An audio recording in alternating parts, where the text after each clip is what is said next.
30:30, Edgardo Melgar en vivo comienza ya. Hola, ¿qué tal? ¿Cómo están? Muy buenas noches. Por el licenciado Edgardo Melgar les saluda Jackie Redondo. Vamos de inmediato a ver nuestra agenda de temas en 30:30. Hoy vamos a abordar temas importantes para el país. Miren usted, grandes prioridades en Honduras: empleo, inversión, reducción de la pobreza y protección social. ¿Hay generación de empleo? ¿Sí o no? Y si no, ¿por qué? ¿Inversionistas están llegando al país? ¿Qué beneficios nos trae el acuerdo con el Fondo Monetario Internacional? ¿Hay restricción de venta de dólares? ¿Cómo afecta? Seguimos sin fiscal. Y también, para finalizar, para el Congreso Nacional no hay otros temas más importantes de país. Varias leyes están estancadas por este paro que tienen en el Congreso Nacional, y es que hoy tenemos un panel de lujo que va a analizar todos estos temas que obviamente el pueblo hondureño está sufriendo su impacto. Vamos a dar la bienvenida a todos nuestros panelistas. Vamos a comenzar con don Gabriel Molina, gerente de Empresa Sostenible del Consejo Hondureño de la Empresa Privada. Gracias por estar con nosotros, bienvenido. Gracias, Jackie, gracias por invitarnos y pues aquí abiertos a toda esta agenda que tenemos hoy.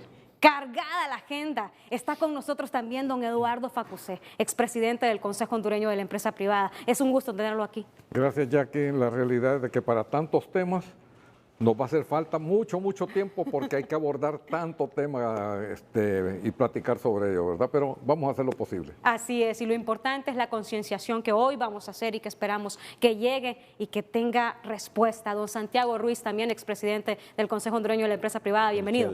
Gracias, Jackie. Siempre es agradable participar en este programa para ilustrar un poco a la ciudadanía hondureña de los graves problemas que el país tiene desde la óptica del sector privado. Así es, y es importante. Mire que acá está a la par su tocayo, don Santiago Herrera. Don Santiago Herrera es el gerente de política económica del Consejo Hondureño de la Empresa Privada. Bienvenido. Buenas noches, Jackie. Gracias por esta invitación. Honrado de compartir este panel con tan distinguidos empresarios y colegas. Un saludo a su público. La agenda es larga, pero esperamos entre los cuatro tratar de abordarla de una manera tal vez crítica al principio, pero esperanzadora al final, porque tenemos que crear oportunidades. Eso es todo. Bueno, y vamos a hablar de uno de los temas que más afecta a la población. El 71% de las personas dicen que el problema más fuerte que tiene nuestro país es el desempleo. Tenemos que conocer estadísticas, don Santiago. Usted nos puede decir cómo estamos en el tema de desempleo, subempleo y la gente que tiene problemas para poder conseguir un puesto de trabajo. ¿Cuántos son? Tenemos más de 2.3 millones de hondureños con problemas de empleo. De los 9.7 que somos, hay 4 millones que formamos parte de la fuerza de trabajo, lo que antes le llamábamos la población económicamente activa. Y de esos 4 millones, 2.3 tienen problemas de empleo, ya sea porque no tienen empleo y están buscando, o porque tienen un subempleo, un empleo que no tiene ni un salario mínimo completo ni protección social. Y por el otro lado tenemos, entre otras cosas, personas, más de 1.080.000 jóvenes en edad de trabajar y estudiar que no están estudiando ni trabajando, ninis. Eso compromete la producción de hoy, pero sobre todo compromete la producción y la productividad del futuro, porque al no estarse formando, no están adquiriendo las competencias que necesitan para insertarse con éxito al mercado. Otro tema muy grueso que tenemos en este tema del empleo es que el 77.7, o sea, casi cada 8 de los empleos están en el sector no formal. O sea, que no tienen un salario pleno, no tienen beneficios concretos de carácter social, no tienen seguridad social. Y eso es terrible, porque ese sector genera casi el 43% o 48% del Producto Interno Bruto, pero deja de pagar, según el SAR, aproximadamente 50.000 millones de lempiras. Entonces, ese sector requiere protección. Hoy leía un Twitter de una señora que fue diputada y ahora embajadora del Partido Libre, que decía: ¿Cómo puede ser que estos que reciben exoneraciones apenas generan el 6% del empleo? No, está equivocada esta señora, porque lo que estamos diciendo es que los que reciben exoneraciones generan 6 de cada 10 empleos formales, porque el otro empleo es precario. Y bajo los términos de la OIT, precariedad quiere decir que no hay ingreso suficiente, que no hay un ingreso digno y que no hay beneficios. Así que la problemática es gruesa porque ¿en qué se traduce eso? Se traduce en que casi 8 hondureños de cada 10 son pobres y casi 5 de los 8 son extremadamente pobres. Y esa es una tragedia para este y para cualquier país. Así que la agenda de los diferentes actores sociales, llámese gobierno, llámese sector privado, sector trabajador, sociedad civil y academia, debería de ser, y eso es lo que ha hecho nuestro presidente Mateo Yebrín, presentar un pacto por el empleo en el marco del Consejo Económico Social, donde deberíamos de estar sentados, en vez de estar discutiendo todos estos temas políticos, estar discutiendo de verdad la agenda común para intentar atacar este tema del empleo. Porque no puede ser que sigamos expulsando a nuestros hondureños de Honduras, aumentando todos los días los flujos migratorios y también están aumentando los flujos de la cantidad de compatriotas que se van, pero que los están retornando. A junio ya nos habían devuelto más de 85,000 hondureños de la frontera sur de los Estados Unidos. Y eso también es una tragedia porque la gente invierte todos sus recursos en que lo pasen y no lo pasan y viene de vuelta. Y entonces, ¿en qué quedan sus familias? Necesitamos generar más oportunidades para nuestros hondureños, oportunidades para quedarse aquí, oportunidades sobre todo para generar más ingresos para la familia. Solo con más ingresos y con seguridad social vamos a tener un empleo decente y bienestar y prosperidad, que es la palabra que nosotros queremos utilizar de aquí en adelante, el COEP, el sector privado. Prosperidad, y la prosperidad se gana con un buen clima de inversión, con más empleo, con más ingresos para la familia y menos pobres. Esa debe ser la agenda prioritaria para todos. Y es importante, don Santiago, y mire que algo importante que decía, 8 de cada 10 personas se quieren ir de nuestro país. Y yo le tengo que preguntar, don Santiago, ¿se está generando aquí empleo en nuestro país? Fíjese que los sectores productivos, el sector productivo del país, que es sector empleador y sector trabajador, coinciden haciendo un llamado vehemente al gobierno, los trabajadores, de crear una mesa anticrisis. Es la misma cosa con diferente nombre. Y el sector privado, representado por COEP, de una mesa para tratar de generar empleo. Entonces, todo ese llamado, siendo el empleo, el ingreso del hondureño, que hace que la gente migre, que los números que mencionó Santiago sean alarmantes, realmente crecientes, y no se hace ni el más mínimo esfuerzo por decir, hey, sentémonos para discutir y por lo menos preparar la mesa para poder hacerlo. Y en cambio, perdemos escenarios perfectos para poder atraer inversión en los foros internacionales en que se participa al más alto nivel y no se habla absolutamente nada de ninguna bondad que este país que están administrando el gobierno tenga. Entonces se va con un discurso muy estéril, más bien de atizar el fuego de los problemas internos que el país tiene, de polarización, de confrontación, que no nos van a llevar realmente a nada bueno. O sea, creo que la población ya está reclamando acciones concretas que vengan a solucionar estos problemas. Sí. Las crisis son creadas políticamente y el hondureño normal que no tiene comida, que puede perder su empleo, porque se han perdido empleos, ya lo perdió. Lo que está esperando es eso, no seguir en esto mismo de peleando en el Congreso, los políticos tirándose uno contra otro, cuando los verdaderos problemas del país son otros, ¿verdad?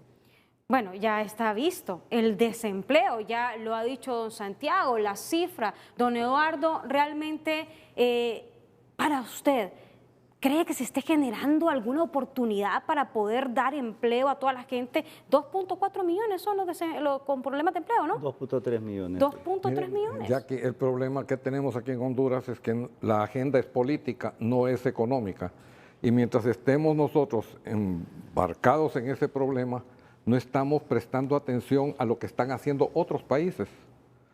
En el caso de México, con los problemas que han tenido con China, se han invertido 46,000 millones de dólares.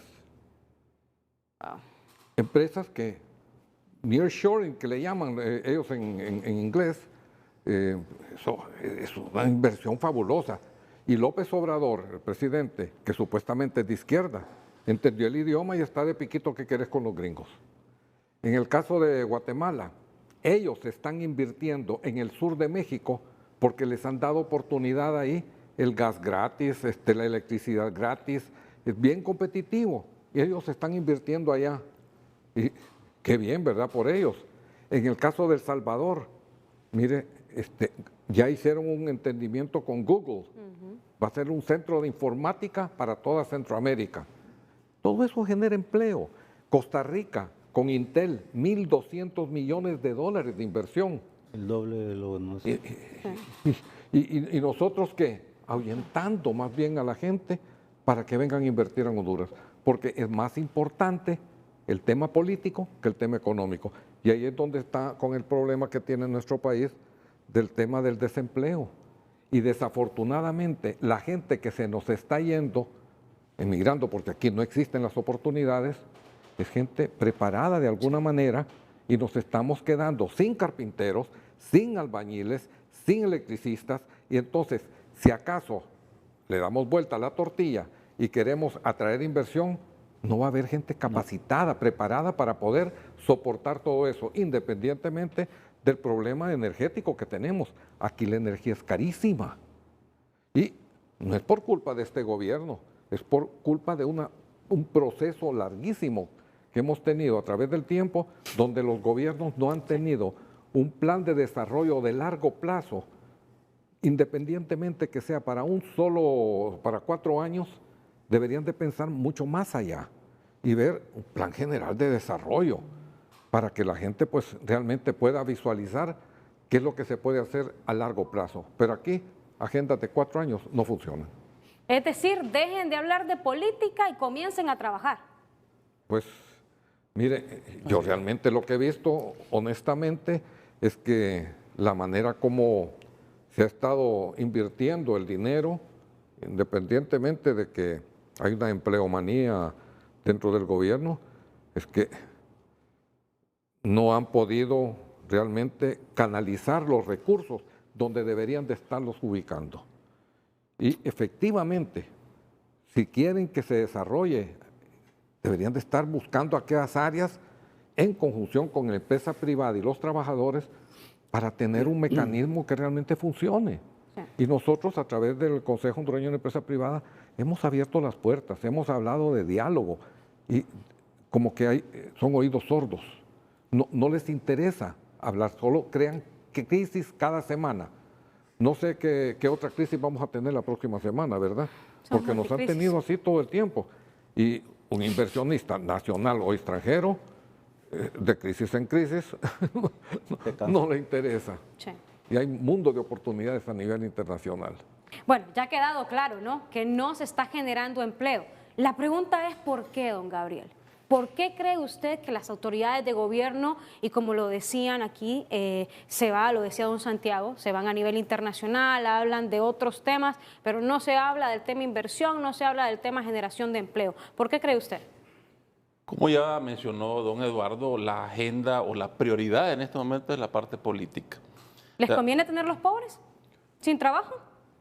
Si yo fuera un asesor de la presidenta, yo le estaría diciendo más bien,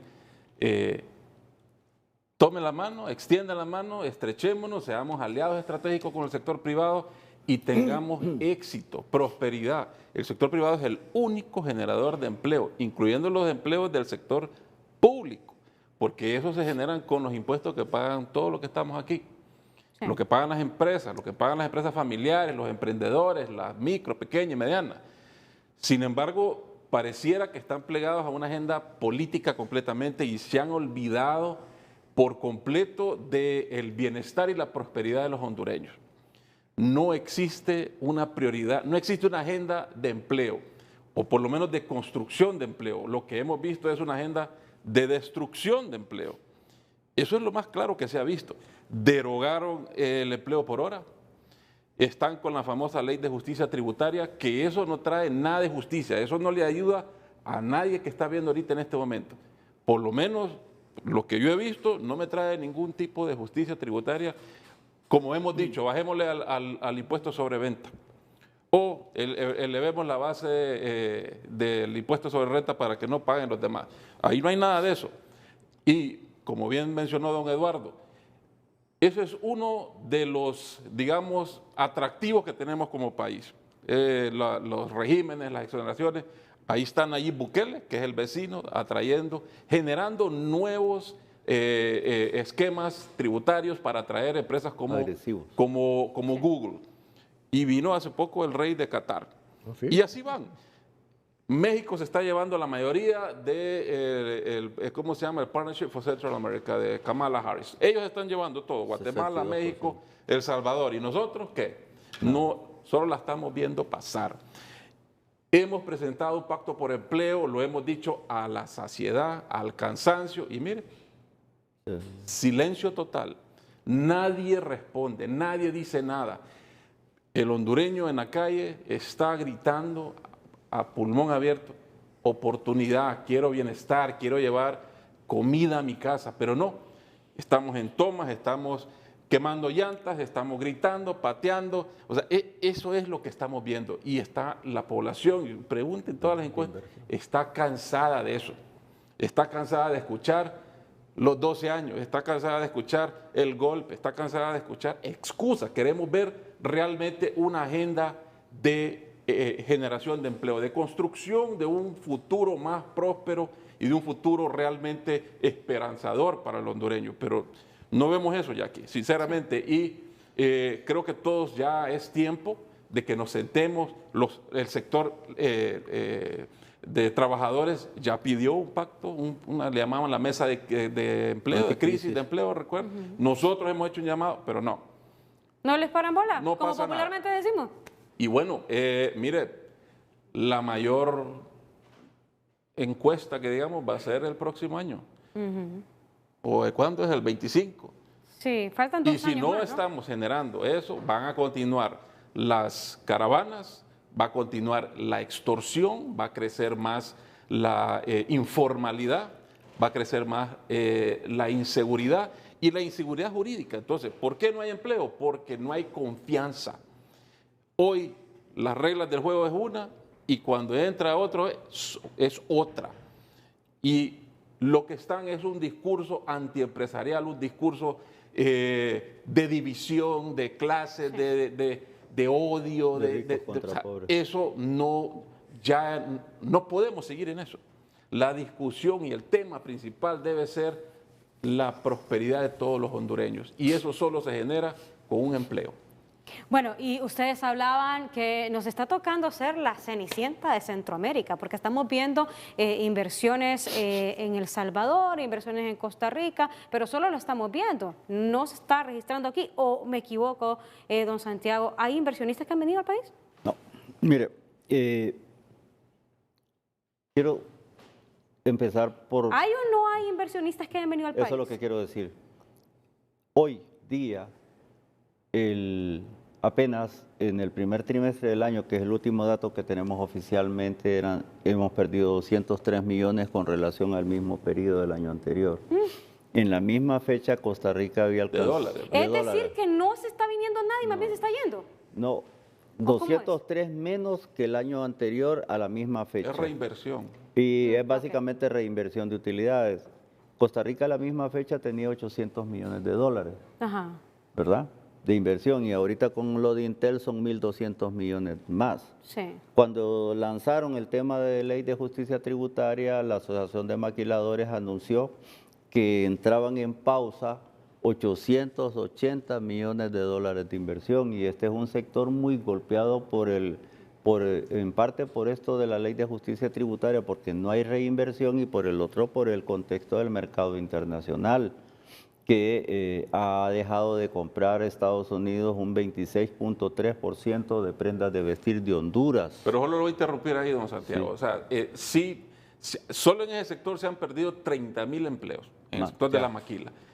Y se ha dejado de comprar en Honduras, pero en Dominicana sí está creciendo, en Nicaragua está creciendo. Espérate, estás hablando de 30.000. Se está yendo una otra empresa con 5.800 empleos. Más que O sea, eso. se están yendo de Honduras, no es que están dejando de vender, sino que están creciendo en otro país. Dominicana. Es decir, que aquí En no viene nadie y Dominicana, más en bien se va. Nicaragua, en México. Exactamente. Mira, en la última encuesta de esta última semana, el sector maquilador, apenas aparecieron 148.000 puestos de trabajo, pero hace un año eran 185.000. Ya nos podemos seguir hablando de 30.000, vamos aumentando a 37.000 con los anuncios que está, entre otros, que se están avisando. Ahora, ¿qué pasa? Gabriel decía, los ataques en redes sociales contra el sector privado todos los días, y eso genera un clima de incertidumbre terrible. ¿Por qué el ataque contra el sector que genera el 82% del empleo, el sector que genera el 80% de los tributos y el 90% de la inversión? En 10 años la inversión privada ha crecido 49% y la inversión pública ha crecido en un 4.9% en 12 años. Sí. Entonces, ¿quién es el que está poniendo el pecho realmente? ¿Quién es el que corre riesgos? Es el sector privado, para tener a flote a este país. Y usted decía, ¿y por qué no vienen y se están yendo para otro lado? Bueno, en primer lugar, porque... Yo le hice la pregunta si hay inversionistas que han llegado al país. No están llegando, pero entonces, ¿por qué no vienen? Primero, imagen país. ¿Tenemos una buena imagen país? No. Si el discurso público anuncia todos los días que este país es un desastre, que venimos de una narcodictadura corrupta, pero no se ha arreglado nada. En segundo lugar, inseguridad jurídica ¿cómo es que dicen? A diestra y siniestra. Invasiones, cambios de leyes y ataques o aplicaciones operativas administrativas que no dejan avanzar, como el tema de las divisas o el tema de las franquicias.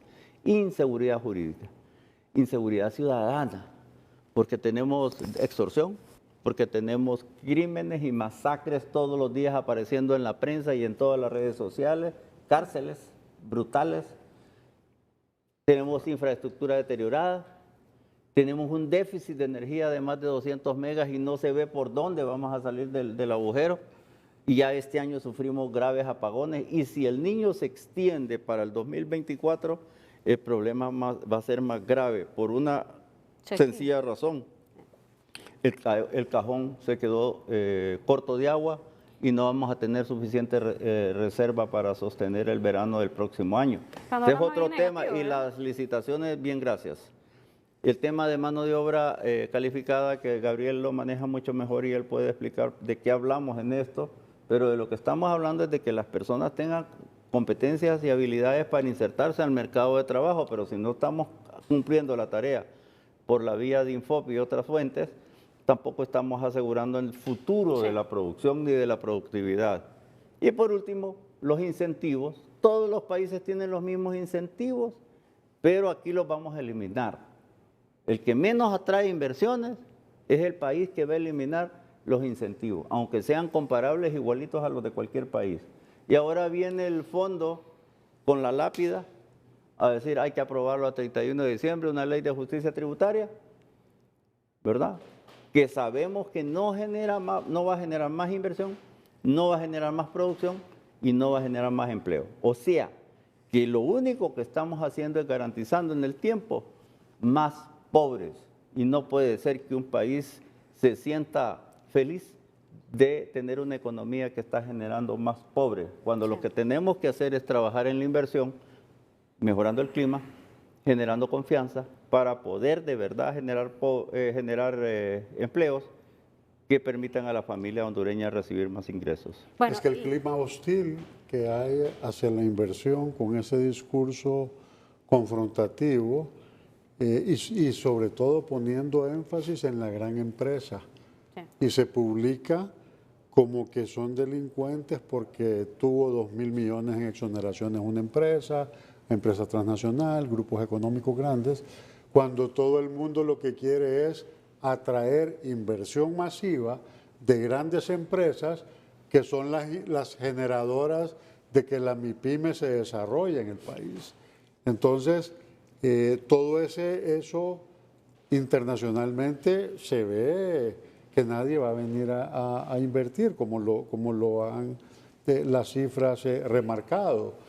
Pero creo que es tiempo todavía y tal vez venimos con un mensaje crítico y fuerte. Pero es el momento, ¿no? Pero estamos proponiendo, todavía es tiempo de darle un giro al barco para que juntos podamos discutir, por lo menos pongámonos de acuerdo en una agenda mínima, no que se hace propuestas y no se oye. Se crea, como dicen, cada semana una crisis diferente que distrae, parece que crea un circo, pero que los problemas se van haciendo una bola de nieve, acrecentándose, que al final va a ser un estado... El tiempo se nos agota. Exactamente. El gobierno ya va casi por la mitad del periodo y necesita, hasta electoralmente para el gobierno, necesita dar muestras de que está resolviendo problemas en vez de agudizarlos, acrecentarlos y todos los días, mire usted, todo es conflicto en el país, todo es obstáculo, todo es problemas. El sector privado hemos hecho, es más, creo que la dirigencia actual ha sido hasta bastante prudente en llamar al diálogo.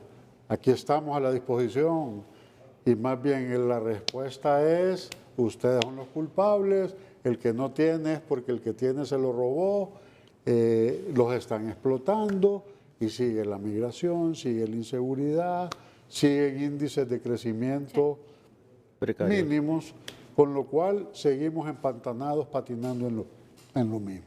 Y ese es el panorama y esa es la radiografía que nosotros estamos haciendo hoy. Vamos de inmediato a una breve pausa, ya volvemos con más de 30-30. Bien, muchas gracias por seguir con nosotros en 30-30. Estamos analizando diversos temas de país que tienen impacto en la estabilidad del pueblo hondureño, porque si hablamos de generación de empleo, hablamos de menos pobreza, hablamos de más personas que tengan la posibilidad de poder atenderse bien en un Instituto Hondureño de Seguridad Social. Así que estamos hablando de protección social también. Y quiero consultarle a don Eduardo Facusé, porque hemos estado casi todo el programa y me han dicho que han estado ustedes tocando la puerta de las autoridades de gobierno, pero no ven ni siquiera que se abra un poquito. ¿Por qué? Insisto, es agenda política, no es agenda económica. Entonces, a ellos lo que les interesa ¿Pero es a qué quieren llevarlos? Para no tener tal vez algún tipo de acuerdo con ustedes. Lo que andan buscando de alguna u otra manera es generar caos. Entonces, en ese... ¿Y generar caos para qué? Esa es parte de la agenda para generar... Ellos están encargando de generar más pobreza. Esa es la agenda de los países del Foro de Sao Paulo. Y esa es historia. ¿Y quiénes son? Bueno, mire, a saber quién redacta los documentos o las lecturas que hace doña Xiomara. Para ahí nos están llevando, solo dice a quejar en vez de hablar de las bonanzas que tiene nuestro país, los beneficios que puede dar el país. Mire, con la ley tributaria, yo creo que sí es necesario revisar las leyes que tenemos acá.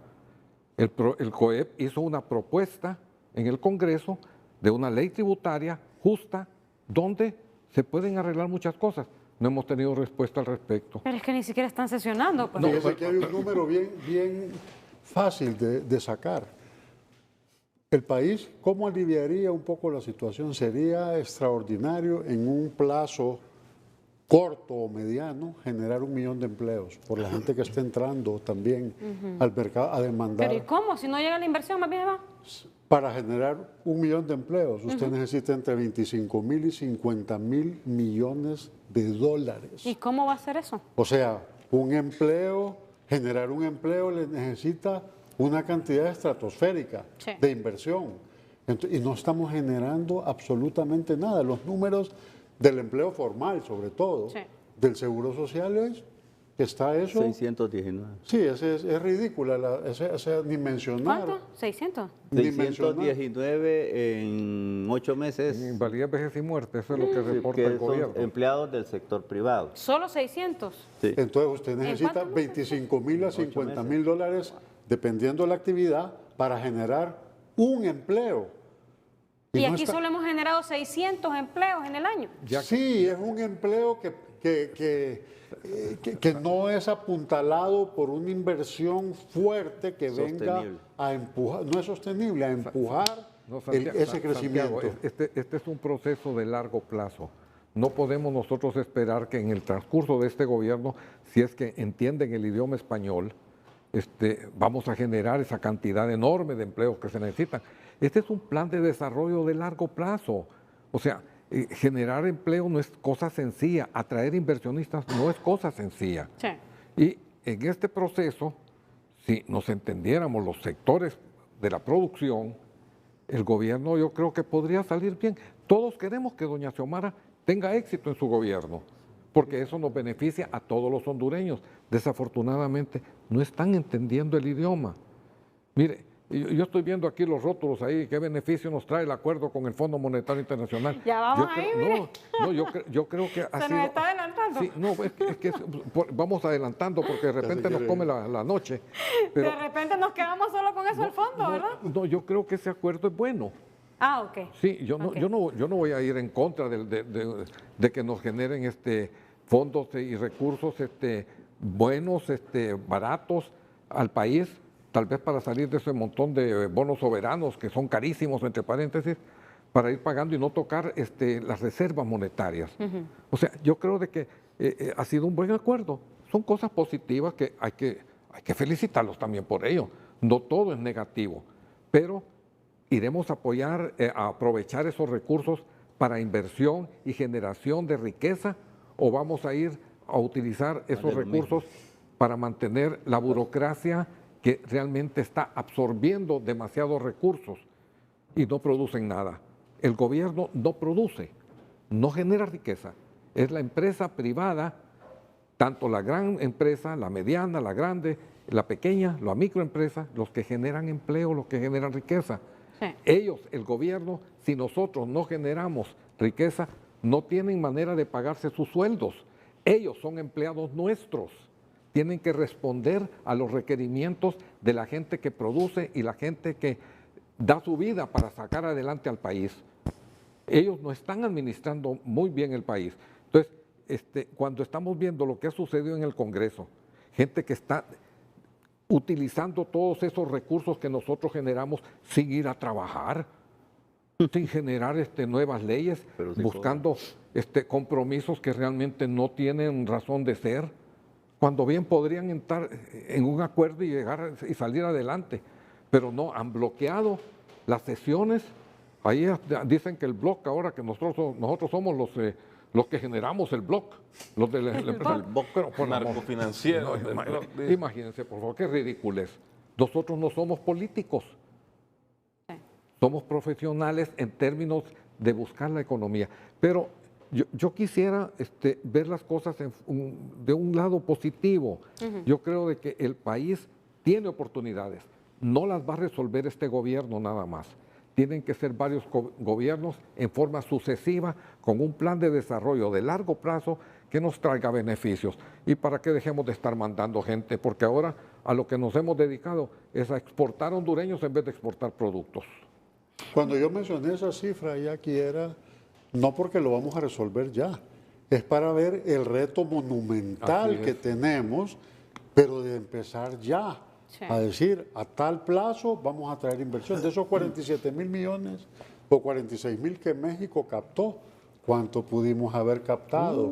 Y captamos cero. Cero. Cero, es penoso. O sea, aquí el vecino al norte, cercano, con condiciones a veces mejores, las nuestras, de puerto, de hablar inglés, mucha de la población, todo eso lo estamos desperdiciando. Energía. Nos estamos peleando con el mercado que tenemos y vamos a ir a buscar a China una aventura nueva.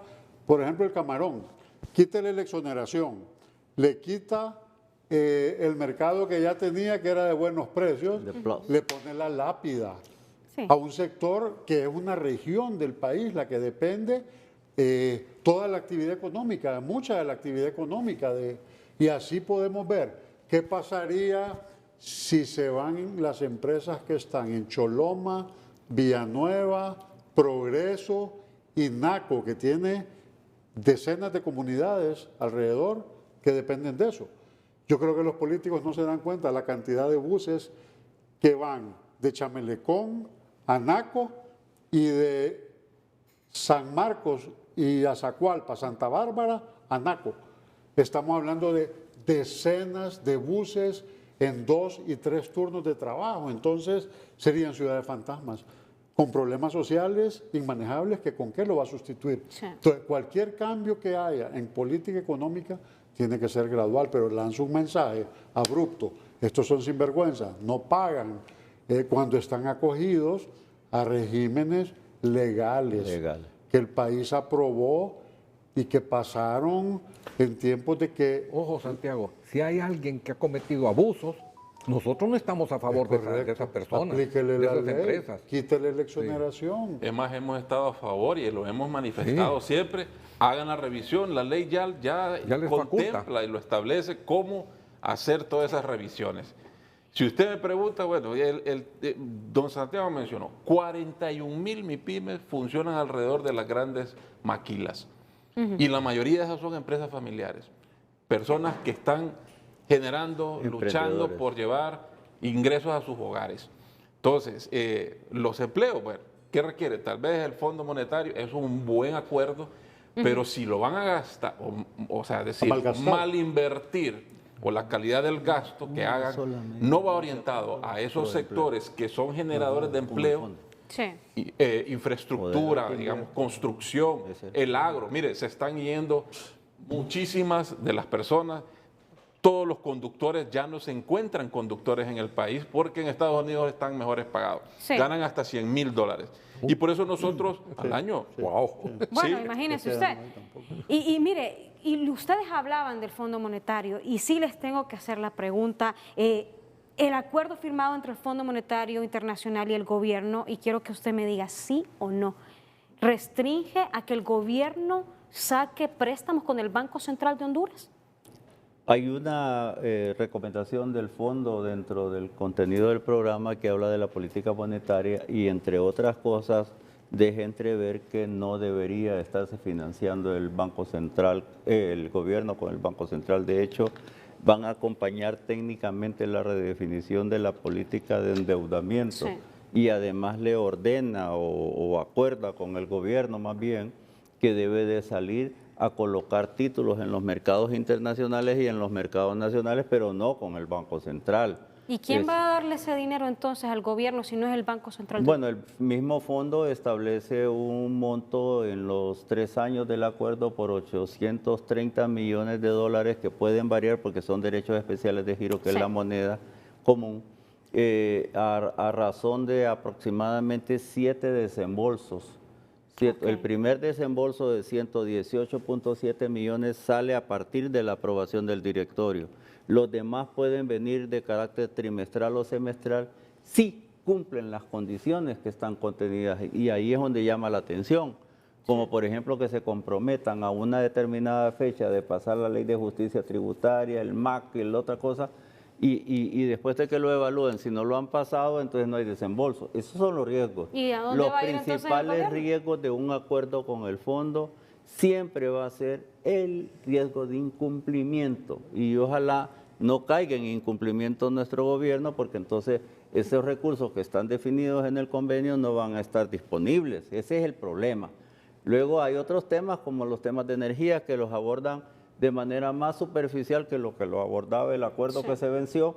El de política monetaria, el tema de los dólares es un tema crítico, provocada básicamente por el manejo de los instrumentos de política monetaria que abandonaron de alguna manera para trasladarse a mecanismos administrativos como la subasta, y ahí tenemos una crisis.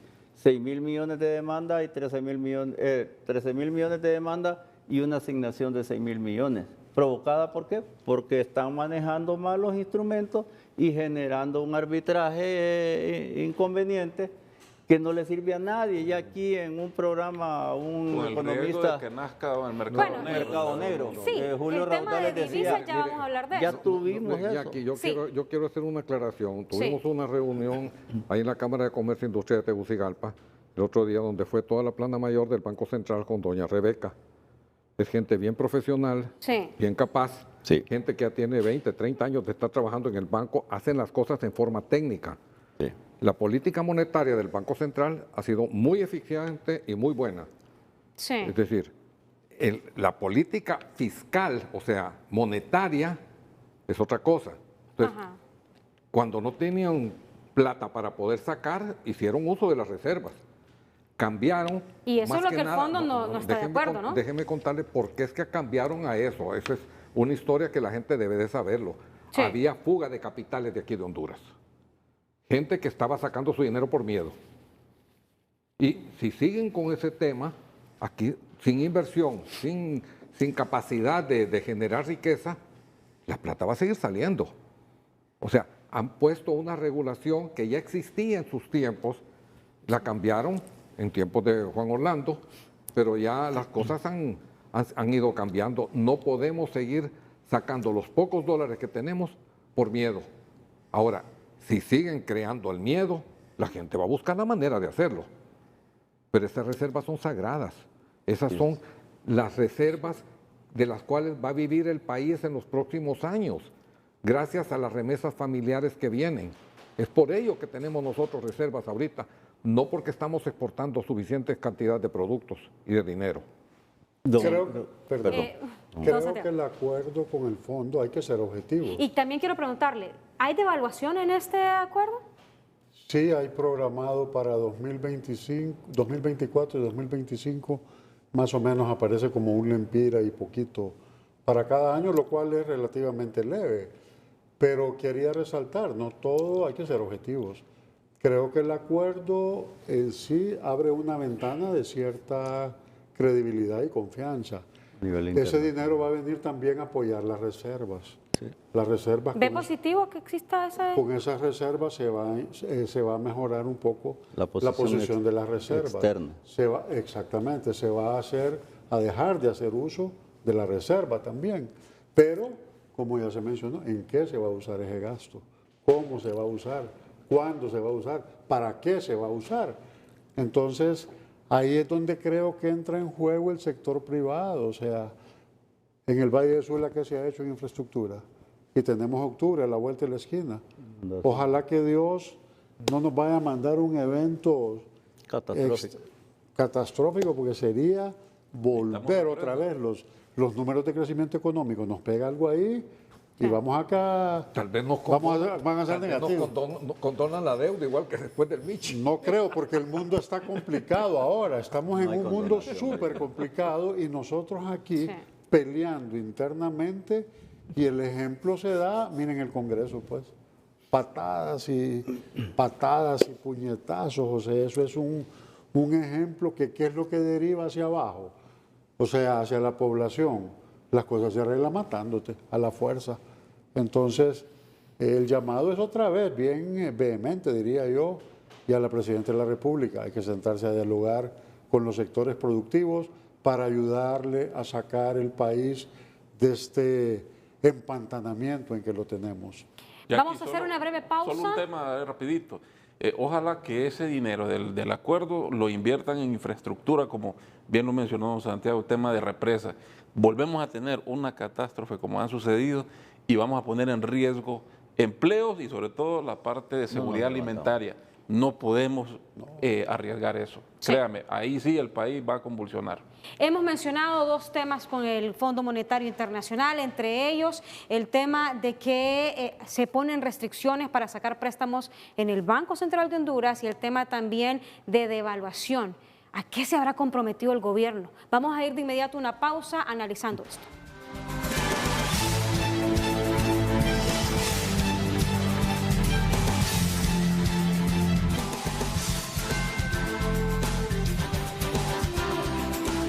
Bien, continuamos con más de 30-30 y le tengo que hacer la pregunta a don Eduardo Facusé.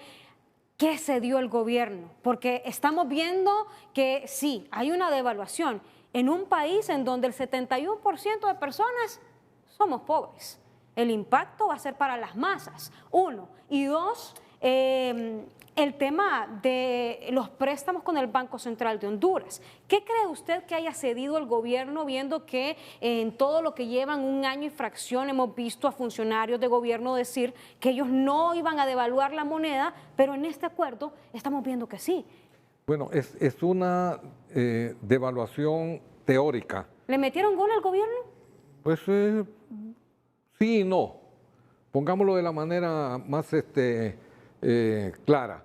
Cuando se habla de que el país tiene que mantener una competitividad para el mercado internacional y poder exportar sus productos, obviamente de que si tenemos energía cara, escasez de gente capacitada, grandes problemas financieros y todo de parte del gobierno,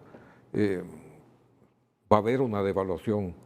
¿Cuánto va a ser? No puedo decirlo, pero por el otro lado, va a afianzar un poco los desembolsos que se van a hacer vía el Fondo Monetario Internacional. Eso le ayuda a sostener de alguna manera los requisitos de dólares para que no se devalúe tanto la moneda. Pero, ojo, si seguimos nosotros manteniendo la política en vez de la economía en el desarrollo del país, el deterioro va a ser tan grande que la devaluación no la van a poder parar aunque quieran.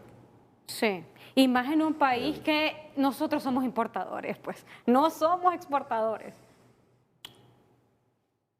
Bueno, está bien, pero necesitamos dólares para comprar afuera. Primero, importamos el 100% del maíz amarillo. Importamos 3/4 de la carne de cerdo que nos comemos. Sí. Importamos ya casi 3/4 del arroz que nos comemos. Importamos el 100% de la soya. Importamos las medicinas que utilizamos para curarnos. Sí. Importamos los combustibles. ¿Y cómo los paga? Ese es el problema. Este año, según las estadísticas que estamos viendo nosotros, se nota que al final del año, y el programa monetario del Banco Central establece sus proyecciones, que vamos a perder 4.7% de las exportaciones, o sea, van a caer en forma negativa, principalmente impactado en parte por el tema de la maquila y en segundo lugar por las exportaciones de sectores como aceite de palma, que han tenido más de 30.000 manzanas invadidas, le roban la fruta y todo lo demás. El café probablemente, si en las próximas 2 semanas no llueve en Brasil, probablemente vamos a llegar a los 200 o 220 dólares el quintal, pero si llueve, probablemente 120. vamos a llegar a 120 dólares el quintal. Sí. Y tal vez vamos a cerrar con unos 1.300 millones de dólares al final de la temporada. El tercer lugar, si apenas ya habíamos perdido 203 millones de inversión extranjera y seguimos ahí, y al final del año llegamos a cerrar tal vez con unos 700 o 800 millones de dólares, tampoco vamos a tener un influjo fuerte de divisas. Tercer lugar, las remesas a la misma fecha de hoy, el año pasado, crecían al 22%. Así es, eso es lo que Y este año están creciendo apenas al 7%. Sí están creciendo, pero han disminuido sustancialmente su ritmo. Sí. Con este acuerdo con el fondo, tal vez nos habilita algunos desembolsos de organismos internacionales, sobre todo en primer lugar el del fondo, que permite un influjo de divisas. Esas cosas hacen que entonces se desproteja la posición externa del país, que ya fue desprotegida por el mismo gobierno al utilizar las reservas. Sí. Porque en un año prácticamente perdimos casi 1.000 millones de dólares. Y un tercio de esa pérdida de divisas fue porque el gobierno utilizó el dinero para sus propios usos. Entonces, esas complicaciones a futuro, no podemos ver la economía de forma estática ya aquí. Sí. Por eso los instrumentos de política monetaria, como es la tasa de política monetaria, que la gente común no sabe ni siquiera de qué se trata y cómo nos afecta. Y el tema del tipo de cambio administrado por el Banco Central y mantenido así bajito como lo ha tenido, de tal forma de que no se devalúa o casi no se devalúa, hace perder competitividad. Sí. Entonces abaratamos las importaciones y encarecemos las exportaciones.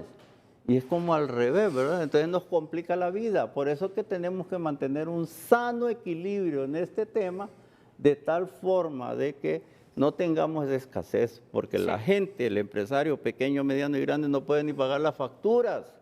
No se pueden pagar las facturas de los proveedores de medicina, no se pueden pagar las facturas de los proveedores de materias primas, no se pueden pagar las facturas de los grandes proveedores que nos asignan. Yo el otro día escuchaba a unos farmacéuticos quejándose que ellos más o menos demandan 600 millones de dólares, apenas les están atendiendo el 20% en la subasta, no pueden pagar las facturas y dicen, miren, si seguimos así para este cuarto trimestre, en el que la CESAL y el IS hacen las más grandes compras a través de licitaciones, mejor ni vamos a la licitación, porque para ir a quedar mal con los proveedores, no vamos. Entonces, bueno, señores, y para explicarle un poco más a la gente que nos está viendo, y quiero su opinión, don Santiago Ruiz, porque desde los primeros días de septiembre el gobierno ya no permite subastas arriba de los $100,000. no. ¿Esto está impactando a la gente? No es así. ¿Cómo es la situación? Las personas particulares pueden ir hasta por $100,000 Ajá. todos los ¿Y días. los comerciantes? Pueden ir hasta por 1.2 millones de dólares cada día. Perfecto. Les dan el 20-25%. El problema no es ese. Lo que han ido bajaron, en primer lugar, el límite para los particulares de 300,000 a 100,000. Eso es cierto, pero diario. Pero lo han bajado. Tuvieron un déficit de 150,000 millones de dólares. Eso Sí, fue el 14 de septiembre. Pero que hubo una súper gran oferta y... los 150,000 dólares es el límite que tiene cualquiera para demandar divisas a través de la subasta sin documentar. Okay. Arriba de 150,000 tiene que documentar, ya sea porque le debe a un banco del exterior un préstamo o a un proveedor internacional una factura.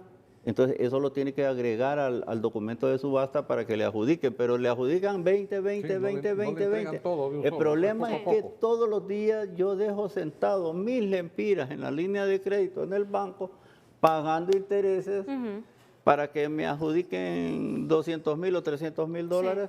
Y eso está pagando intereses y cuando me viene la subasta solo me adjudican el 20 y mañana voy otra vez y vuelvo a sentar el pisto y así voy a estar en una bola de nieve. Entonces la carga financiera para las empresas se vuelve más cara y el costo es más alto. Don Santiago. Es que mire, los entes, Banco Central, Comisión de Banca, Banprovi son entes técnicos y ellos hacen su esfuerzo desde un punto de vista técnico.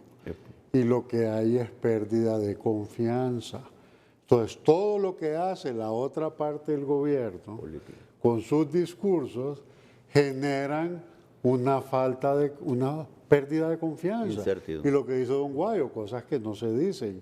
Ha venido y la gente ve un panorama que dice, hey, no sabemos qué va a pasar, quiere moneda dura y le ha puesto presión a comprar más dólares. Y entonces, cuando los gobiernos intervienen más, genera todavía más desconfianza, que dice qué es lo que va a pasar cuando de repente, para eso sí debió haberse tocado la reserva, de decir, hey, vamos a generar confianza de que ahí están los dólares, pero cuando usted le asigna entre un 20 y 40% dice, hey, no hay dólares y acrecenta esa desconfianza. Entonces, creo que los entes que manejan la parte, lo que es Banco Central, Comisión de Banca, Banprovi, hacen su tarea, pero se las descomponen todos los otros que no saben nada de la parte económica, pero sí muy especialistas en el tema político, que esa es la agenda que nos tiene sin poder avanzar. Mire, yo le voy a recordar un detalle que sucedió en tiempo del gobierno de Osvaldo López Arellano. No había nacido ya. Era un gobierno de coalición nacional. Buscó la unidad del pueblo hondureño. Puso un gabinete de lujo. Las mejores personas que pudo encontrar en diferentes partidos políticos, las puso ahí. ¿Qué les cuesta buscar la mejor gente? Que hay buena gente aquí en Honduras para poner un gabinete de lujo de unidad nacional, buscando no las peleas entre los hondureños, sino más bien el entendimiento y gente capaz que pueda desarrollar buenas políticas económicas para que el país salga adelante. Sí. Eso sería un gran avance para nuestro país, pero desafortunadamente son los que han pegado el grito en la calle, los que han recibido los puestos.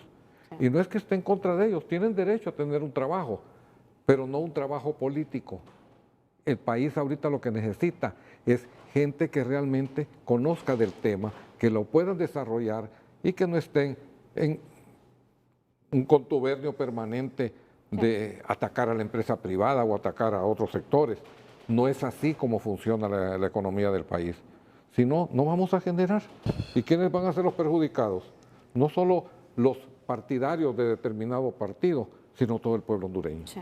Vamos a ir a una pausa, don Gabriel. Vamos a hablar sobre la generación de empleos. Nos va a hablar un poquito de los empleos de don Santiago en la zona norte, luego de la pausa.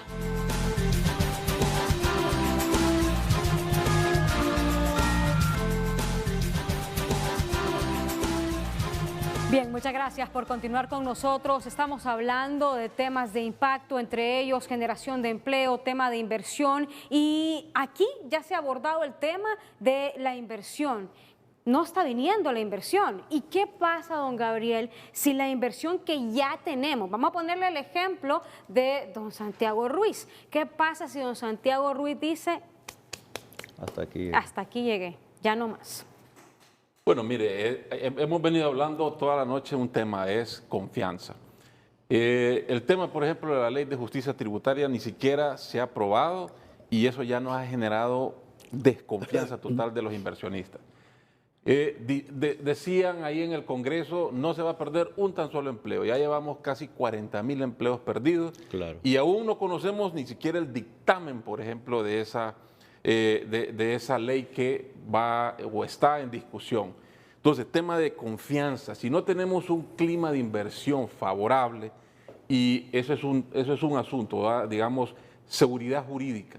La otra parte, ¿qué tipo de empresa va a venir a Honduras si no tienen una fuerza laboral preparada? ¿Qué nivel de fuerza laboral también o qué conocimientos y habilidades se requieren? Para eso tenemos que tener una formación técnico-profesional pertinente a lo que está demandando el mercado laboral.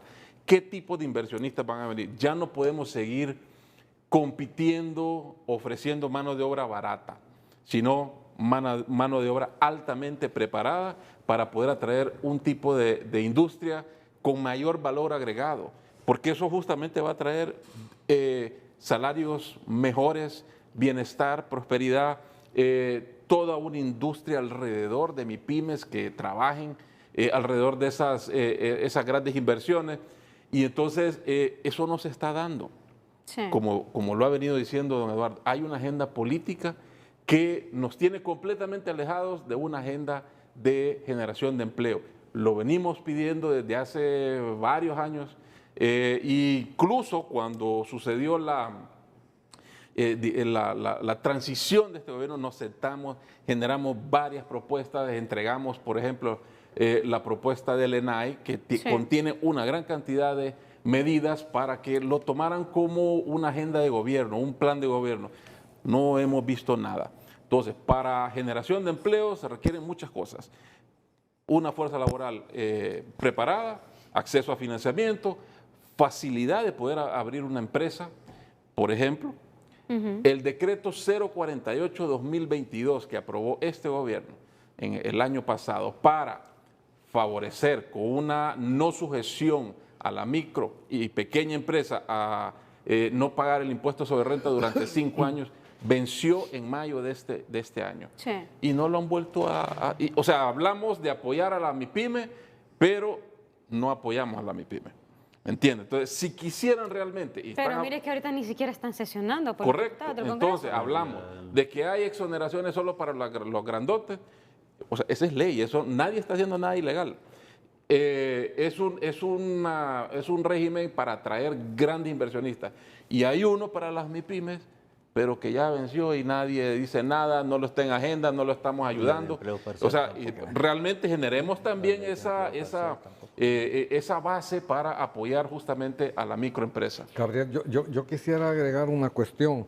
Dentro de esa ley de justicia, entre comillas, tributaria... Que ahora sale mencionada por el fondo. No me importa por quién sea mencionada. Todavía al pueblo hondureño no les han dicho cuántos empleos van a generar con esa ley. No hay un estudio, no hay un estudio de impacto. Sí. O sea, solo dicen vamos a cobrar aquí, vamos a cobrar allá, a los que los que están defraudando el fisco, lo que sea. Pero generación de empleo, generación de riqueza, cero. El estudio de impacto que puede haber, don Eduardo, son unos 30,000, casi 40,000 que ya se fueron de empleo. Eso es lo que ya sucedió. Pero, ¿qué es lo que va a suceder si acaso?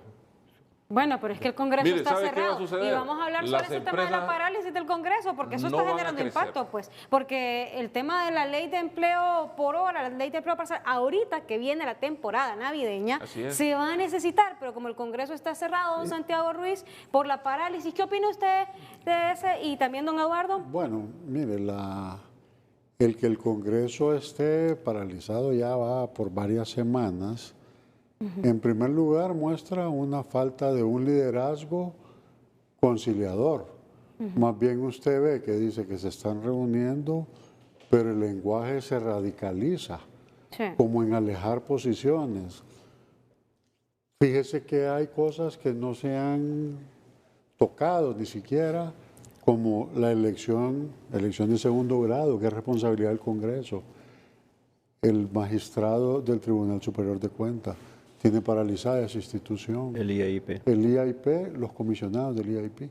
Del Tribunal de Justicia Electoral, hace falta un magistrado. O sea, cosas tan sencillas para el ciudadano normal, que dice, hey, eso debía ser, y debería ser algo de trámite, y debilita la institucionalidad de entes importantes para el funcionamiento y para los controles dentro del Estado.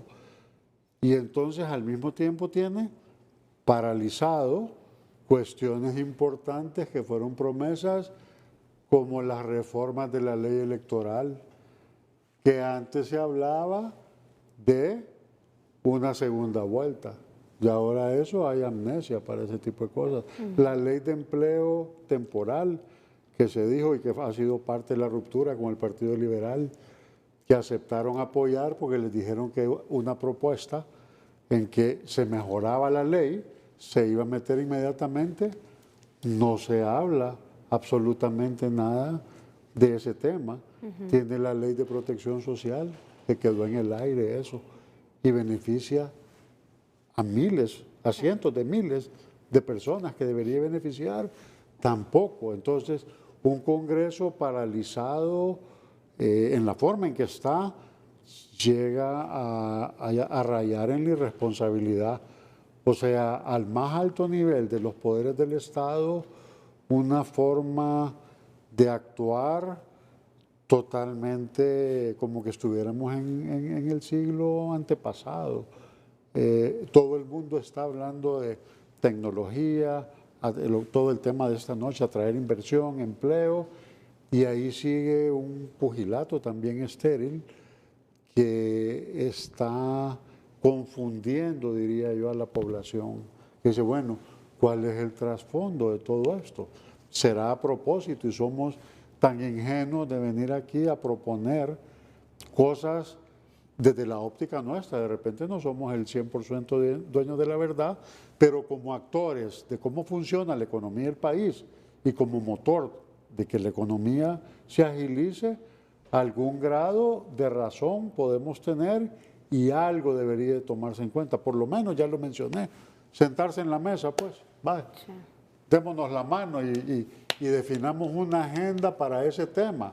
Sigan allá con su agenda política, ahí no nos metemos y busquémosle solución a problemas que son interminables.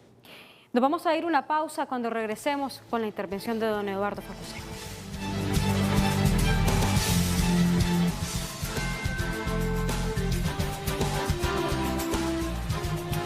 Bien, gracias por seguir con nosotros. Don Eduardo Facusé, paralizado el Congreso Nacional, ya don Santiago Ruiz nos decía, ¿qué tanto trabajo tienen los diputados? Tienen bastante trabajo, pero aún no hay consenso para elegir un fiscal general y un fiscal general. Yo quisiera ver de que el martes el bloc o el BOC convoquen a sesiones, ¿verdad?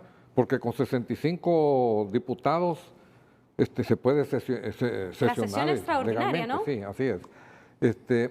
Yo creo de que ahí para la elección del fiscal, más bien el Partido Nacional ha estado anuente a la elección del fiscal y ha habido coincidencia con los demás partidos para que el que va de fiscal esté como fiscal general, aunque de Partido Libre lo quieren como que vaya de fiscal adjunto. Ahí hay un punto de coincidencia, así lo quieren tener ahí.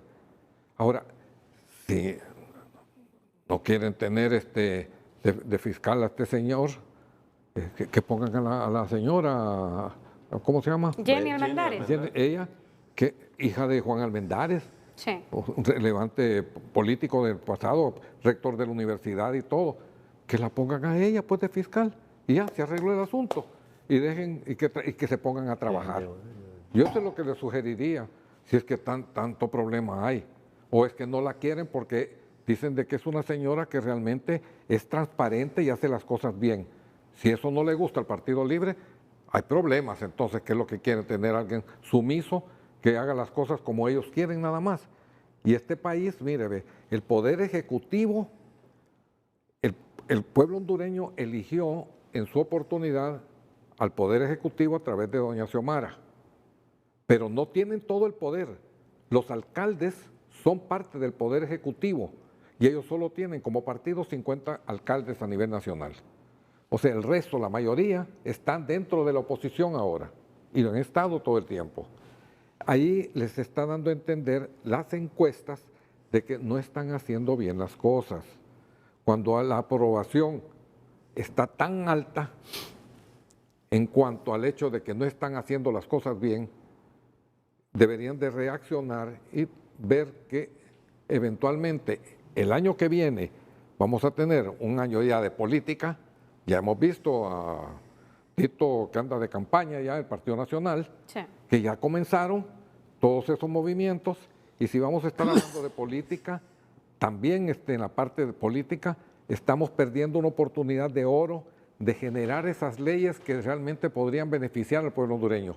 Aquí deberíamos de tener nosotros un sistema como tienen en Estados Unidos, que por distrito electoral se eligen a los diputados. Entonces, si yo elijo a determinado diputado, sí, si el señor no está haciendo bien su trabajo, yo voy y le reclamo. Pero aquí, ¿qué sucede? Los elegimos y ellos le responden a los partidos políticos, no a los ciudadanos. Y ese es un error que tenemos acá. Eso hay que cambiarlo. El Congreso debería de entrar en ese tipo de temas.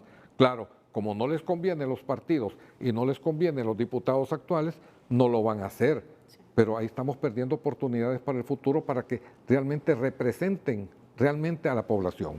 Bueno, y ya usted lo decía, hoy el Partido Liberal pues ratifica su apoyo a la abogada Jenny Almendares y también al abogado Cabañas. Es decir, que continúan en lo mismo mientras la parálisis del Congreso sigue. ¿Cuál es la imagen, don Gabriel, que le estamos dando a nivel internacional que un poder de Estado esté completamente paralizado por más de un mes? Bueno, mire, lo que vemos ahí es una incapacidad de llegar a acuerdos, a consensos, falta de liderazgo realmente y sobre todo escuchar al pueblo. O sea, de verdad, esa parálisis que hay en el Congreso tiene una agenda legislativa realmente. Por ejemplo, tenemos una ley o una reforma a la ley del Seguro Social que tiene 10, 11 meses de estar ahí esperando. Y el seguro pierde plata por eso. Y hay así muchísimas más. Y no se pueden discutir porque no se ponen de acuerdo para elegir un fiscal. Yo creo que eso realmente no demuestra madurez de la clase política. Esa es exclusivamente responsabilidad de ellos. Ninguno de nosotros aquí tiene nada que ver con eso. La población en sí en general no tiene nada que ver con eso. Es la clase política que es un llamado realmente a la reflexión a ellos. Pero igual sabe que les pagamos nosotros a ellos. Pero no están cumpliendo. Es ya tiempo de que la clase política piense en los intereses de Honduras, no de partidos políticos ni de manera individual. No podemos continuar así, Jackie. O sea, realmente Honduras requiere de una mejor imagen hacia el exterior. Nos están viendo de esa manera que no logramos cosas tan sencillas como esas, como bien lo mencionaba don Santiago Ruiz. O sea, eso debería de ser ya de oficio, ya le dice cómo se debe de hacer, sí, pero privan otras cosas. O sea, de verdad que ya es tiempo que retomen esas sesiones con la madurez política, con la visión hacia un país más socialmente maduro también. Mire que ya casi se nos va el tiempo, tenemos la presencia de dos expresidentes del Consejo Hondureño de la Empresa Privada y yo quiero que ustedes dos, vamos a iniciar con don Santiago Ruiz, hagan un llamado a las autoridades, porque ya ustedes han expuesto, hemos visto la radiografía del problema de desempleo, del problema de la falta de inversión y el llamado aquí es, ustedes han estado en reiteradas ocasiones aquí diciendo que la puerta está abierta por el bien de Honduras. Fíjese que la obligación de la parte gremial del sector privado siempre ha sido tratar de acercarse a los gobiernos. Es imperativo y obligatorio, aunque le cierren la puerta, estar tocando esa puerta con todos los gobiernos. Unos gobiernos, es más, el pushing back de la mayoría de los gobiernos es el sector privado. ¿A quién echarle la culpa? Es el más fácil de atacar para distraer los problemas. Fíjese que al mismo interior del sector privado se ha querido polarizar al COEP diciendo, no se ponen de acuerdo en los números, es que son 10 familias, es que son 25 familias las que la manejan. Yo quisiera que algunas de estas gentes hubieran ido o vayan a alguna asamblea de COEP. Ahí hay 75 organizaciones de todo el corte vertical y transversal del empresariado hondureño. La mayoría. Con miles de gente representada. Sí. Y representa intereses de gente que no está agremiada también. ¿Defendiendo qué? ¿Qué defendemos nosotros? Número uno, principio de las libertades individuales. Libertades individuales para toda la población. Libertad económica. El principio de propiedad privada. Como mandato del sector privado es generación de empleos formales de alta calidad. Sí. ¿Dónde se ha fallado? En la formación de la gente. ¿Quién tiene la responsabilidad de la educación pública? El Estado. Sí. La formación profesional debería ser compartida, pero los gobiernos al final imponen su agenda y el gasto del Infop se va en gasto corriente de empleomanía. Entonces, yo lo recalco, ya lo hice a medio programa. Sí. Y a la Presidenta de la República. Presidenta, asuma el liderazgo y agarre las riendas de este país. Ya tiene todavía tiempo. Llame a todos los sectores, no solo los sectores productivos, Hay muchos sectores que pudieran contribuir, la academia, muchos analistas, economistas, que pueden, la parte legal, pero paremos esta polarización. Esto, y algo que preocupa, cuando hemos oído gente que dice, el ejemplo a seguir es Venezuela.